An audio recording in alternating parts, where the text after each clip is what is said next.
car is over there.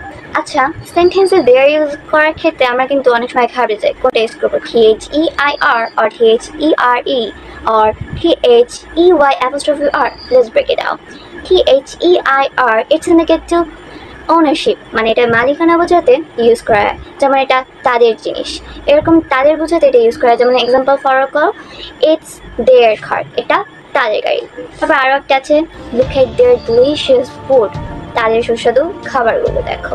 দেন তারপর আছে THERE, it's indicate to location or place, মানে এটা কোনো জায়গা বা লোকেশন নির্দেশ করে, ওখানে বোঝাতে এটা ইউজ করা হয়। যেমন এক্সাম্পল দেখো, the party is over there, পার্টিটা ওখানে হবে। তারপর হচ্ছে THEY apostrophe RE, এটা হলো দে এবং আর এর শর্ট ফর্ম। যেমন এক্সাম্পল দেখো, they are exciting for their incoming events. Please subscribe or share the video.